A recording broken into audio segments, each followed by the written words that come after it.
لا کر اپنے بچے کو کھلاتا ہے. اب سنیں حدیث پاک میں ماں اور باپ کے دلوں میں یہ بچے کی جو محبت ڈالتی جاتی ہے یہ اللہ.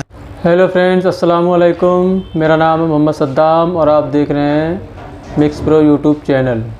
اور آج ہم جس ویڈیو پر ریئیکشن دینے والے ہیں وہ بہت ہی زیادہ انٹرسٹنگ ہونے والی ہے. اس کا ٹائٹل ہے خدا کے نہ دیکھنے پہ سوال اور حضرت سلمان اجری صاحب کا جواب. تو اس ویڈیو کا اوریجنل لنک آپ ڈسکرپشن میں مل جائے گا. چلیے ویڈیو کو شروع کرتے ہیں. اب تیسری چیز آتی ہے جس کے متعلق آج کے بہت سارے دہریے سائنس کے اسٹوڈنٹ وہ کہتے ہیں اگر ہے مان لیا، ایک ہے مان لیا، دکھتا کیوں نہیں؟ یہ بھی سوال ہے. بالکل. ہمارا عقیدہ ہے نراکار ہے اور وہ آکار مانتے ہیں. بعض لوگ ان کے ہاں بھی ہے جو خدا کو نراکار مانتے ہیں کہ وہ نہیں دکھ سکتا.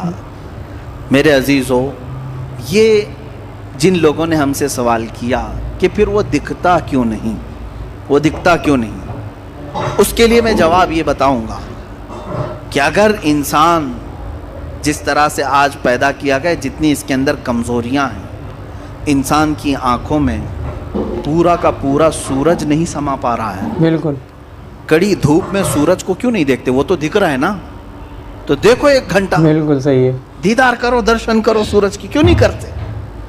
نہیں کرتے. آپ کے اندر تاب و طاقت نہیں ہے. سورج کروڑوں میل دور ہے، اس کو آپ پورے طور پر اپنی آنکھوں میں نہیں لے پا رہے ہیں.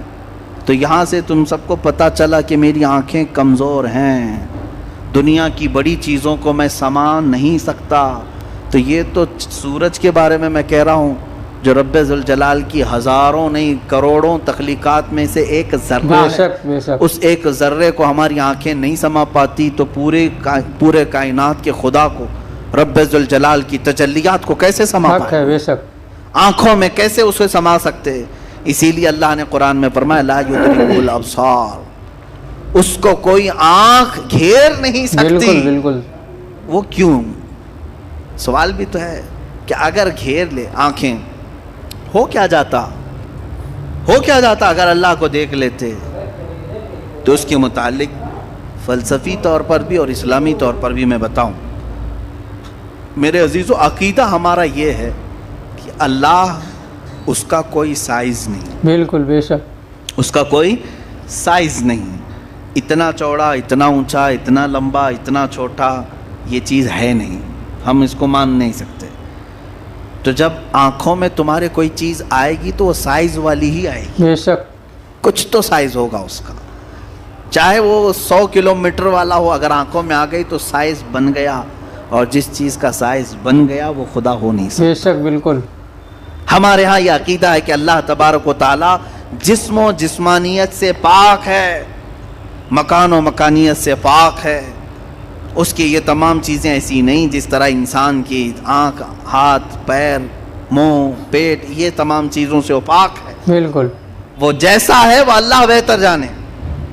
لیکن انسان کی دنیا میں آنکھیں اس چیز کو سما نہیں سکتی، اور جو چیز اس کی آنکھوں میں سما گئی وہ خدا ہو نہیں سکتی. اس کے لیے ایک فارمولا میری طرف سے لے کر کے جاؤ. جس چیز کو بھی دیکھا کسی نے دنیا میں سوائے رسول اللہ کے، بے شک میرے آقا صلی اللہ علیہ وسلم، ایکسیپشن میں بتا رہا ہوں، حضور کو چھوڑ کر کے پوری کائنات کی بات کر رہا ہوں، جس نے کسی چیز کو دیکھا وہ خدا ہو نہیں سکتا. ام المومنین عائشہ صدیقہ نے بھی فرمایا ہے کہ جس نے بھی یہ کہا کہ خدا کو یہ دیکھا ہے ظاہری آنکھوں سے، کھلی آنکھوں سے، وہ سب سے بڑا جھوٹ بولا. بے شک. دنیا کا سب سے بڑا جھوٹ بولا اس نے. اب یہ بات میں اسی لیے عرض کر رہا ہوں کہ ہو سکتا ہے تمہارے تک بھی آ جائے وہ بھیجے میں خدا دکھانے والے پیر صاحب. ہاں، کچھ لوگ خدا کو دکھا کر کے مرید کرانا چاہتے ہیں اور تانا مارتے ہیں، ارے میاں ہم تو دکھا کے مرید کرتے ہیں. دکھا کے کس کو؟ بکرے کے بھیجے میں دکھا کر کے. میاں ان کو یہیں خدا مل رہا تھا، معاذ اللہ رب العالمین. کلیجے میں نہیں، پھیپڑے گردے میں نہیں. جس چیز کے کھانے کا شوق پیر صاحب کو ہوا وہاں خدا دکھانا شروع کیا. نعوذ باللہ من ذالک، استغفر اللہ. یہ نہایت ہی جہالت ہے اور زندیق لوگ ہیں. میں آپ سب سے یہ کہنا چاہوں گا جو اس طرح کی بات کرے اس سے یہ کہو کہ پیر صاحب بڑے ہیں کہ موسیٰ علیہ السلام بے بڑے شک ہیں؟ بے شک. کون ہے؟ موسیٰ علیہ السلام بار بار کہتے رہے مولا تو اپنا دیدار کرا دے، اور قرآن کہتا ہے لن ترانی، تم مجھے ہرگز نہیں دیکھ سکتے. بے شک. اور پھر موسیٰ علیہ السلام نے اصرار کیا تو اللہ نے انہیں کوہ طور پر بلایا. اور یہ سب سنتے ہیں نا، معراج کے واقعے میں بھی سنایا جاتا ہے. موسیٰ علیہ السلام کو سوئی کے ناکے کے برابر ایک تجلی دکھائی گئی، پہاڑ پورا جل گیا، آپ بے ہوش ہو کر گر پڑے. پیر صاحب ابھی بھی بے ہوش نہیں ہو رہے. موسیٰ علیہ السلام جلیل القدر پیغمبر ہیں، نبی ہیں، وہ تجلی ہلکی سوئی کے ناکے کے برابر کی نہیں دیکھ سکے. بے شک. تو ان سے سوال کرو آپ بڑے کہ موسیٰ علیہ السلام بڑے؟ آپ کے اندر اتنی پاور کہاں سے آ گئے؟ آپ پورے بھیجے میں دکھانے کی بات کرتے ہیں، نہایت ہی گمراہی کی بات ہے. میرے عزیزوں، میں یہ ان لوگوں کے بارے میں کہہ رہا ہوں جو اپنے آپ کو مسلمان کہہ کر کے ایسی باتیں کر رہے ہیں، باقی دوسرے ہوں تو ان کو چھوڑ دو، ان کا معاملہ الگ ہے. یہ تمام باتیں ہو گئی. میں نے 3 چیزیں آپ کے سامنے عرض کی. وجود باری تعالی، اللہ ہے، بے شک. اور اگر ہے تو ایک ہے، بے شک. اور ایک ہے تو وہ نظر نہیں آتا، دکھتا نہیں. یہ 3 عقیدے اسلام کے بنیادی عقیدے ہیں. بنیادی عقیدے ہیں، ان میں ذرا برابر بھی ٹس سے مس ہوئے تو تمہارا ایمان چلا جائے. بالکل. یہاں سے گمراہیوں کے دروازے کھلتے ہیں.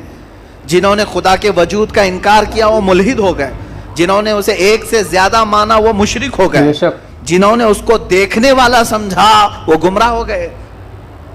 صحیح عقیدہ یہی ہے جو سورہ اخلاص میں اللہ نے فرمایا قل هو اللہ احد. محبوب آپ فرما دے وہ اللہ ہے، ایک ہے. بے شک. اللہ الصمد، وہ بے نیاز ہے، اللہ بے نیاز ہے. لم یلد ولم یولد، اس سے کوئی پیدا نہیں ہوا اور نہ وہ کسی سے پیدا ہوا. بے شک. ان معاملات کے بعد آؤ میرے عزیزو اس رب ذوالجلال کی کچھ صفات کی طرف میں آتا ہوں. رب ذوالجلال رحمان بھی ہے، رحیم بھی ہے، کریم بھی ہے، غفار و ستار و قہار و جبار بھی ہے. اس کی 99 صفات پر اگر ہم ذکر کرتے چلیں، روز ایک صفت پر ذکر ہو جائے گا، راتیں تمام ہو جائیں گی. قرآن نے خود کہا ہے دنیا کے سارے درخت قلم بن جائیں اور سمندر سیاہی بن جائیں اور اللہ کی تعریف و توصیف لکھنا چاہیں، سمندروں کی سیاہی سوکھ جائے گی، یہ درختوں کے قلم بنے ٹوٹ جائیں گے. ما نفدت کلمات اللہ، اللہ کے کلمات کو پھر بھی مکمل نہیں کیا جا سکے گا. یہ ہماری چھوٹی سی زبان اور تمہارے چھوٹے سے کان کہاں ان تمام کلمات کو سن سکیں گے یا کہہ سکیں گے، مگر ہم اتنا ضرور جانتے ہیں کہ ان تمام سمندروں میں سے ایک قطرہ بھی ہم نے اپنی محفل میں پا لیا تو یہ ہماری زندگی کی معراج ہے. اللہ رحمان ہے، یقیناً ہم نے اس کو بسم اللہ میں بھی پڑھا، سورہ فاتحہ میں بھی پڑھا، بلکہ ہم اپنے بچوں کو بھی یہی کہتے ہیں، ماں باپ کو بھی یہی کہتے ہیں. اب اس کے رحمان کی صفات دیکھنا ہے. کیسے؟ رحمان کسے کہتے ہیں؟ رحم کرنے والا، رحم کرنے والا، نرمی کا معاملہ کرنے والا لوگوں کے ساتھ، بلکہ اپنی ساری مخلوقات کے ساتھ نرمی کا معاملہ کرنے والا. میں 2 ہی صفات پر آج گفتگو ختم کر دوں گا، اس کے رحمان ہونے کی اور اس کے قہار ہونے کی. دونوں کے درمیان ہمیں یہ زندگی چلانی ہوگی. اللہ رحمان ہے، اس کی جو زندگی یہاں ہمیں دیکھنے کے مظاہر ہیں وہ کیا ہے؟ ماں تم سے جتنی محبت کرتی ہے، کیسے؟ تم رو تو گود میں اٹھا لیتی ہے، تمہارے بہت ساری چیزیں اپنے ہاتھوں سے صاف کرتی ہے، اپنے ہاتھوں سے بنا کر کے کھلاتی ہے. آخر وہ بھی انسان ہے، تم بھی انسان ہو. ماں تمہیں اٹھا کر کے اتنا جو پیار کرتی ہے، باپ تمہیں لے کر کے چلتا ہے، تمہارے لیے جوجھتا ہے، محنت کرتا ہے. آخر وہ کیوں مشقتیں اٹھاتا ہے؟ خون پسینے کی کمائی ایک کر کے لا کر اپنے بچے کو کھلاتا ہے. اب سنیں حدیث پاک میں ماں اور باپ کے دلوں میں یہ بچے کی جو محبت ڈالتی جاتی ہے یہ اللہ کے رحمان صفت کا کچھ حصہ ہوتا ہے. یہ اس کی صفت کا تھوڑا سا حصہ جب اللہ ماں اور باپ میں ڈالتا ہے تو وہ بچوں سے اس قدر پیار کرنے لگ جاتے ہیں. اگر وہ رحمت کی صفت مولا ماں اور باپ کے سینے سے نکال دے تو ہر باپ اپنے بچے کو قتل کرنے پر بیٹھ جائے، ماں اپنے بچے سے دوری اختیار کر لے. ایسا نہیں ہوتا. ماں بوڑھی ہو جائے یا بچہ اس کا بوڑھا ہو جائے پھر بھی ماں اس بوڑھے بچے کو بھی سینے سے لگاتی ہے، اس کے پسینے دیکھنا نہیں چاہتی، اس کی جبینوں پر خم نہیں دیکھنا چاہتی. یہ ماں کے اندر جو ہلکی سی بھی محبت آپ دیکھتے ہیں یہ رب ذوالجلال کے رحمان کا اس کے مظاہر میں سے ایک مظہر ہے. اب اندازہ کرو اللہ تبارک و تعالیٰ اپنے بندوں سے کس قدر رحم کا معاملہ فرماتا ہے. آج ہم جو بیٹھے ہیں یہ بھی تو اس کے رحم کا ہی معاملہ ہے, اس کے رحمان ہونے کا ایک بین ثبوت ہے. ہم حضرت ابو بکر شبلی رضی اللہ تعالیٰ, توجہ جاتا ہوں, سلسلہ قادریہ کے بہت بڑے بزرگ ہیں. آپ سے پوچھا گیا کہ حضور سنا ہے کہ آپ کی بہت ساری کرامتیں مشہور ہیں, کوئی کرامت ہمیں بھی دکھائیں. توجہ, بہت سارے لوگ کرامت کے نام پر گمراہ بھی ہوتے ہیں. لوگوں کو ایسا لگتا ہے کہ کہیں جیب میں سے جلیبی نکال کر کے کھلا دے, ابھی کیا ابھی وہی پیر کرامت والا ہے, اچانک کچھ نکال کے دکھائے. حضرت ابوبکر شبلی نے تو ایک الگ ہی کرامت بتائی. کیا کرامت بتائی جانتے ہیں؟ حضرت ابوبکر شبلی فرماتے ہیں میاں ہمارا اس زمین پر زندہ چلنا پھرنا ہی بڑی کرامت ہے. کہا کیوں؟ کہا ہم اتنے گنہگار ہیں کہ زمین پھٹ جائے اور ہم دھس جائیں, پھر بھی زمین نہ پھٹتی ہے نہ ہم دھستے ہیں. یہ اللہ تعالیٰ نے کرامت ہی تو دیا ہے. بے شک یہ کرامت تو اللہ نے سب کو دیا ہے. یہ رحم کا معاملہ اللہ نے سب کے ساتھ کیا ہے, آپ کے ساتھ بھی, بلکہ ان کے ساتھ بھی کیا جو اسے مانتے بھی نہیں ہیں, جو اسے گالیاں دیتے ہیں, ان کے ساتھ بھی رحم کا معاملہ کیا. بالکل. سیدنا ابراہیم علیہ الصلوۃ والتسلیم کے ساتھ ایک معاملہ پیش آیا.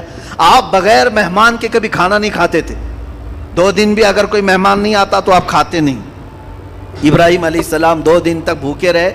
تیسرے دن ایک مہمان ملا, اسے لے کر کے آ کے دسترخوان پر بٹھا دیا. کہا کہ آپ ہمارے گھر کے مہمان ہیں, اب کھانا بنایا گیا اچھا دسترخوان پر. کہا چلو بسم اللہ کرو کھاؤ. وہ دہریہ تھا, ملحد تھا. کہا کون سا اللہ, میں اللہ کو نہیں مانتا. اتنا کہا ابراہیم علیہ السلام کو جلا لایا. آپ نے دسترخوان کھینچ لیا, کہا اٹھو گھر سے, نکلو باہر جاؤ. دسترخوان پر بیٹھا ہوا تھا, اس کو اٹھا دیا. یہ تو شان ہے انبیاء کی. بے شک. اللہ کے دشمنوں سے دسترخوان شیئر نہیں کرتے, افطار پارٹی والے. وہ اللہ کے دشمنوں سے دسترخوان شیئر نہیں کرتے, انبیاء کی شان ہے. وہ اٹھ کر کے چلا گیا. ہاں یہ ہمارے لیے حکم یہی ہے میرے عزیز, لیکن اللہ رب العزت نے وہی فرمائی ابراہیم علیہ السلام کو. کہا ہے ابراہیم کیوں اٹھا دیا اس کو؟ 50 سال کا تقریباً ادھیڑ عمر کا آدمی تھا. کہا کیوں اٹھا دیا؟ کہا ہے مولا وہ تیرا نام نہیں لینا چاہتا, میں اس کو دسترخوان پر کیسے بٹھاؤں؟ رب ذوالجلال نے فرمایا اے ابراہیم پچھلے 50 سال سے میں اسے ویسے ہی کھلا رہا ہوں, بے شک, جبکہ وہ کبھی میرا نام نہیں لیا. آج تمہارے دسترخوان پر ایک بار اس نے نام نہیں لیا, تم نے اٹھایا. میرے عزیزو اس کا مطلب یہ نہیں ہے کہ اس کا نام نہ لے تو بھی ہم کھلائیں, وہ تو سنت الہیہ ہے, بے شک. وہ مولا کریم کی صفات ہے. لیکن انسان کے اخلاق تو یہی ہیں کہ انسان اپنے رب سے اگر محبت کرتا ہے تو اللہ رب العزت کے دشمنوں سے کبھی دوستی نہیں کر سکتا. قرآن بھی یہی کہتا ہے یا ایھا الذین آمنوا لا تتخذوا عدوی وعدوکم اولیاء, اے ایمان والو میرے دشمنوں اور اپنے دشمنوں کو دوست نہ بناؤ. یہ انہی آیات میں سے ہے جن 26 آیاتوں میں سے نکالنا چاہتے ہیں. آئیں گے انشاءاللہ, وہ ٹاپک بھی آئے گا. سبحان اللہ, ماشاء اللہ. یہ حقیقت ہے کہ اللہ تبارک و تعالیٰ کو کوئی آنکھ دیکھ نہیں سکتی کبھی, وہ کسی کی آنکھ میں نہیں آ سکتا, سما نہیں سکتا. وہ سب سے افضل اور اعلیٰ ہے. اور رہی بات کھانے کی, تو پوری دنیا کو پوری کائنات کو چلانے والا صرف اللہ ہی ہے. اور محبت تو وہ اپنے بندوں سے اتنی کرتا ہے کہ کوئی شخص کسی سے کر نہیں سکتا. اگر انسان توبہ کرنا, کتنا بھی بڑا گنہگار ہو, اگر وہ توبہ کرتا ہے تو اللہ تبارک و تعالیٰ اس کے لیے ضرور معاف کرتا ہے, کیونکہ وہ بہت ہی زیادہ رحیم اور کریم ہے. اس سے زیادہ بڑا رحیم اور کریم کوئی ہو ہی نہیں سکتا, ہے ہی نہیں. تو اس سے زیادہ محبت تو کوئی کسی سے کر ہی نہیں سکتا. اپنے گنہگار بندوں کو اس کا ایسے معاف کر دیتا ہے, معافی مانگنے کے بعد جیسے وہ بالکل پیدا ہوا ہے ابھی, اس قدر معاف کر دیتا ہے. اللہ تبارک و تعالیٰ کا ہم پر بہت بڑا احسان ہے یہ کہ ہمیں ہمارے نبی کی امت میں اس نے پیدا فرمایا. تو آپ کو ویڈیو اگر اچھی لگی ہو تو ویڈیو کو لائک کریں اور چینل کو سبسکرائب کریں. ملتے ہیں اگلی ویڈیو میں, تب تک کے لیے خدا حافظ.